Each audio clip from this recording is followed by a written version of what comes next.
నన్ను అందరు అడిగేది ఒకటే క్వశ్చన్. ఇప్పటికీ 50 జాబ్లు, 100 జాబ్లు, 200 జాబ్లు అప్లై చేసినాము. కానీ ఇంతవరకు ఒక్క రెస్పాన్స్ కూడా రాలేదు. ఒక్క ఇంటర్వ్యూ కూడా షార్ట్ లిస్ట్ అవ్వలేదు. అయితే రిజెక్షన్ మెయిల్స్ వస్తున్నాయి, లేదంటే అసలు రెస్పాన్సే వస్తలేదు. అందరి దగ్గర నుంచి ఇదే క్వశ్చన్. సో ఈ క్వశ్చన్ కి మనం ఆన్సర్ ఇవ్వాలి, ఈ ప్రాబ్లమ్ కి మనం ఫుల్ స్టాప్ పెట్టాలని చెప్పేసి ఈ వీడియో చేస్తున్నా. సో వీడియో మాత్రం తప్పకుండా ఎండ్ వరకు చూడండి, ఈ ప్రాబ్లమ్ ని సార్ట్ అవుట్ చేసుకోండి. సో మన ఛానల్ ని ఇంకా సబ్స్క్రైబ్ చేయకుండా చూస్తున్నట్టయితే సబ్స్క్రైబ్ చేసి నాకు సపోర్ట్ చేయండి.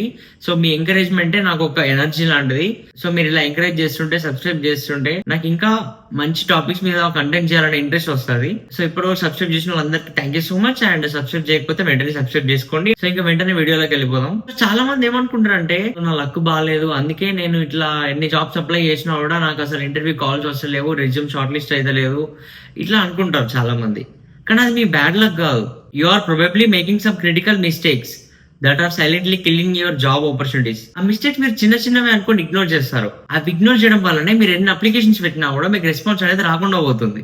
So in this video I will break down the real reasons why your resume is not getting short listed. So అసలు ప్రాబ్లం ఎక్కడ ఉందో డిస్కస్ చేద్దాం, దానికి సొల్యూషన్ ఎక్కడ ఉందో కూడా డిస్కస్ చేద్దాం. సో ఈ ప్రాబ్లమ్ కి ఒక ఫిక్స్ పెడదాం, ఒక ఫుల్ స్టాప్ పెడదాం అండ్ మంచిగా జాబ్ కొడదాం. So first and biggest mistake ఏంటంటే using same resume everywhere. Sending the same resume to every job application is the first biggest mistake. ఎందుకంటే మీరు ఒకటే రెజ్యూమ్ ని అన్ని జాబ్లకు ఇచ్చేసరికి ఏంటంటే, అన్ని జాబ్ అప్లికేషన్స్ లో పెట్టేసరికి ఏంటంటే, సో ఆ జాబ్ డిస్క్రిప్షన్ కి అండ్ మీ రెజ్యూమ్ కి అసలు మ్యాచ్ అవ్వదు. ఎందుకంటే అక్కడ ఉన్న డిస్క్రిప్షన్ వేరు, మీ రెజ్యూమ్ లో పెట్టింది వేరు. So that is what ATS is calculating, that is what ATS is checking. చాలా మంది ATS స్కోర్ చెక్ చేస్తూ ఉంటారు, ఏదో ఊరికే వెళ్ళి ఏదో వెబ్సైట్ లో వెళ్ళి ఇది పెట్టి చెక్ చేస్తూ ఉంటారు. సో ATS స్కోర్ చెక్ చేయాల్సింది అలా కాదు. ATS score depends on the description of the job, that particular job. Recruiters అందరూ ఈ మధ్య ATS యూజ్ చేస్తున్నారు. ఏ జాబ్ అప్లై చేసినా కూడా ఇప్పుడు నేను చాలా మందికి రిఫర్ చేసినప్పుడు నేను వెళ్ళి ట్రాకింగ్ లో చూస్తే అసలు నేను రిఫర్ చేసిన ఆ రెజ్యూమ్ ఎలా ఉంది, దాని ATS స్కోర్ ఎలా ఉందని దాని డిస్ప్లే అవుతుంది. సో ఈ ATS ని యూజ్ చేస్తారు రిక్రూటర్స్. ATS అంటే అప్లికేషన్ ట్రాకింగ్ సిస్టమ్. సో ఏమైతుంది అంటే, if your resume doesn't match this description, ఆ డిస్క్రిప్షన్ కి, ఆ పర్టికులర్ జాబ్ డిస్క్రిప్షన్ కి మీ రెజ్యూమ్ మ్యాచ్ అవ్వలేదు అంటే ఇన్స్టాంట్ గా రిజెక్ట్ అయిపోతుంది.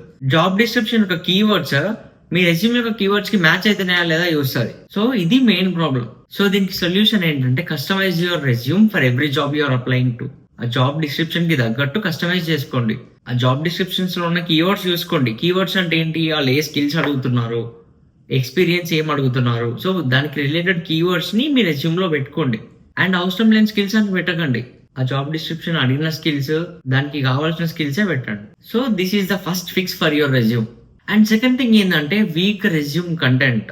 వీక్ రెజ్యూమ్ కంటెంట్ అంటే ఏదో కంటెంట్ ఆడ పడేస్తూ ఉంటారు. ఫర్ ఎగ్జాంపుల్, మీరు ఒక ప్రాజెక్ట్ మీద వర్క్ చేశారు, మీరు అప్లై చేసే రోల్ AWS రిలేటెడ్, ఒక క్లౌడ్ రిలేటెడ్ రోల్ అనుకుందాం. సో కింద మీరు ఏం చేస్తారంటే, వర్క్ ఎక్స్పీరియన్స్ లేదంటే ప్రాజెక్ట్స్ లోకి వెళ్ళి వర్క్ డన్ క్లౌడ్ ప్రాజెక్ట్స్ అని రాస్తారు సింపుల్ గా. అక్కడ కంటెంట్ ఫెయిల్ అయిపోతుంది. సో మీరు కంప్లీట్ గా ఒక లైన్ లో లేదంటే ఒక 2 లైన్లలో కంప్లీట్ గా ఎక్స్ప్లెయిన్ చేయాలి మీరు ఏం వర్క్ చేశారని చెప్పేసి. సో ఆ ప్రాజెక్ట్ అసలు మెయిన్ ఏం ఏంటి, ఆ ప్రాజెక్ట్ లో మీరు ఏం చేశారు, ఏం యూజ్ చేశారు, అండ్ ఆ ప్రాజెక్ట్ చేయడం వల్ల అసలు యూజ్ ఏంటి, ఇదంతా ఒక లైన్ లో లేదంటే 2 లైన్లలో మెన్షన్ చేయాలి. అప్పుడు కంటెంట్ అనేది కరెక్ట్ ఉంటుంది రెజ్యూమ్ లో. ఏదో ఇలా వర్క్ చేసాము అని చెప్పేసి సరిపోదు, అసలు ఇంపాక్ట్ ఏంటనేది చూపించాలి అక్కడ. ఆ వర్క్, మీరు చేసిన వర్క్ యొక్క ఇంపాక్ట్ అనేది మీరు ఆ సెంటెన్స్ లో చూపించినప్పుడే ఆ రెజ్యూమ్ అనేది మంచి ఇంప్రెషన్ ని బిల్డ్ చేస్తుంది రిక్రూటర్ దగ్గర. అండ్ మెయిన్ గా ఫ్రెషర్స్ కి, what freshers are missing in the resumes. ఒకవేళ మీరు ఫ్రెషర్ అనుకోండి, నార్మల్ గా ఎక్స్పీరియన్స్డ్ పర్సన్ కి ఎక్స్పెక్ట్ చేసినట్టు వాళ్ళు మీ ఎక్స్పీరియన్స్ ఏం చూడరు, మీరు ఎంత ఎక్స్పీరియన్స్ ఉంది, మీరు ఏం వర్క్ చేశారనేది చూడరు. They only see the proof of your skills. So ఆ స్కిల్స్ ని మీరు ప్రూవ్ చేసుకోవాలి. మీరు చేసిన రియల్ ప్రాజెక్ట్స్ ని అక్కడ మీరు చూపించుకోవాలి. ఆ ప్రాజెక్ట్స్ ని మంచిగా ఎక్స్ప్లెయిన్ చేయాలి. మీరు చేసిరని తెలియాలి వాళ్ళకి, ఏదో 7 కిలో కాపీ చేసి పట్టుకొచ్చినట్టు కనిపించద్దు. కొన్నిసార్లు మీరు చేసిన ప్రాజెక్ట్స్ మీ జాబ్ ని డిసైడ్ చేస్తాయి. మీ రెజ్యూమ్ లో మీరు పెట్టిన ప్రాజెక్ట్స్ ని చూసి కొన్నిసార్లు ఇంటర్వ్యూయర్ మిమ్మల్ని హైర్ చేసుకునే ఛాన్స్ ఉంటుంది. మీ స్టడీ చూడరు, మీకు వచ్చిన పర్సెంటేజ్ చూడరు, కొన్నిసార్లు మీ ప్రాజెక్ట్ ని చూసి మిమ్మల్ని రిక్రూట్ చేసుకుంటారు. అండ్ ఏమైనా ఇంటర్న్షిప్స్, సర్టిఫికేషన్స్ ఉంటే అవి కూడా మెన్షన్ చేయాలి అక్కడ. అవి పెయిడ్ ఇంటర్న్షిప్స్ కావచ్చు, అన్పెయిడ్ ఇంటర్న్షిప్స్ కావచ్చు. బట్ ఒక మీరు ఇంటర్న్షిప్ చేసి ఉంటే ఇంకొంచెం ఎక్కువ ట్రస్ట్ బిల్డ్ అవుతుంది మీ రెజ్యూమ్ మీద, మీ స్కిల్స్ మీద. And mainly certifications, they play very important role in resume building. So freshers కాకుండా ఎక్స్పీరియన్స్డ్ వాళ్ళు చేసే కామన్ మిస్టేక్స్ ఏంటి? సో మెయిన్ గా ఎక్స్పీరియన్స్డ్ వాళ్ళు చేసే కామన్ మిస్టేక్ ఏంటంటే, లాంగ్ రెజ్యూమ్స్, పేజీలు నింపుతారు. అలా లెంతీ మ్యాటర్ ఉంటుంది. అంత సోది అంతా పెడతారు తీసుకొచ్చి. సో మీరు అంత సోది పెట్టాల్సిన అవసరం లేదు. You have to prove your talent there. You have to prove your real experience there. మీ క్లియర్ అచీవ్మెంట్స్ ని చూపించుకోవాలి అక్కడ. మీరు ఏం క్లియర్ అచీవ్మెంట్స్ చూపించుకోకుండా ఏదో అంత అవుట్డేటెడ్ స్కిల్స్ పెట్టేసి అన్రియల్ ప్రాజెక్ట్స్ ని ఎక్స్ప్లెయిన్ చేసి మీరు చేసిన దానికంటే ఎక్కువ చూపించుకుందామని ట్రై చేస్తే, ఇలాంటివి చేస్తే మీ రెజ్యూమ్ అస్సలే షార్ట్ లిస్ట్ అవ్వదు. ఎక్స్పీరియన్స్ వాళ్ళకి ఏంటంటే మెయిన్ గా మీ రెజ్యూమ్ అనేది జస్ట్ 1 to 2 pages లో ఉండాలి. అండ్ క్లియర్ అచీవ్మెంట్స్ ని, రియల్ అచీవ్మెంట్స్ ని చూపించాలి. ఏదో చేయని వాడి గురించి చెప్పినట్టు ఉండొద్దు అక్కడ. ఒకటే డొమైన్ మీద బేస్ అయి ఉండాలి. ఏదో నువ్వు 10 డిఫరెంట్ డొమైన్స్ చూపించేసి అన్ని వర్క్స్ చేసినా అని చూపించేస్తే అది నమ్మరు వాళ్ళు. నువ్వు అప్లై చేసే జాబ్ డొమైన్ ఒకటి ఉంటది కదా, దానికి రిలేటెడ్ వర్క్ ని నువ్వు చూపించుకోవాలి రెజ్యూమ్ లో. మేబీ నువ్వు ఇన్ ద పాస్ట్ నువ్వు డిఫరెంట్ వర్క్ చేసి ఉంటావు, బట్ అదంతా వాళ్ళకి అవసరం లేదు. For example AWS related domain కి అప్లై చేస్తున్నావు నువ్వు, దాని రిలేటెడ్ అచీవ్మెంట్స్ ని, ప్రాజెక్ట్స్ ని నువ్వు అక్కడ చూపించాలి రెజ్యూమ్ లో. అంతకు మించి ఎక్స్ట్రా ఏం పెట్టొద్దు. అండ్ ఇంకోటి ఏంటంటే చాలా మంది లింక్డ్ఇన్ లో ఒకటి పెట్టుకుంటారు, రెజ్యూమ్ లో ఇంకోటి పెట్టుకుంటారు. This is one of the main important point to be noted. ఎందుకంటే చాలా మంది రిక్రూటర్స్ మీ లింక్డ్ఇన్ ప్రొఫైల్ ని కూడా నోటీస్ చేస్తారు. That is why they are asking your LinkedIn profile in resumes. కొంతమంది నౌకరీలో అప్లై చేస్తుంటారు. నౌకరీలో ఆల్రెడీ అప్డేటెడ్ రెజ్యూమ్ అక్కడ ఉంటది, బట్ లింక్డ్ఇన్ అప్డేట్ చేయరు. నౌకరీలో అప్డేట్ ఉంది కదా అని చెప్పి డైరెక్ట్ ఈజీ అప్లైస్ కొట్టేస్తారు. బట్ రిక్రూటర్స్ ఏం చేస్తారంటే వచ్చి లింక్డ్ఇన్ లో చెక్ చేస్తారు. లింక్డ్ఇన్ కి మీ రెజ్యూమ్ కి మ్యాచ్ అవ్వలేదు అనుకోండి, కొంతమంది సింపుల్ గా రిజెక్ట్ చేసి పడేస్తారు. మీరు ఫేక్ పెట్టినా అర్థమైపోద్ది అక్కడ. సో లింక్డ్ఇన్ కూడా మంచిగా మెయింటైన్ చేయాల్సిన అవసరం ఉంది. లింక్డ్ఇన్ లో కూడా క్లియర్ హెడ్లైన్ మెన్షన్ చేసుకోవాలి, క్లియర్ స్కిల్స్ మెన్షన్ చేసుకోవాలి, క్లియర్ ప్రాజెక్ట్స్ మెన్షన్ చేసుకోవాలి.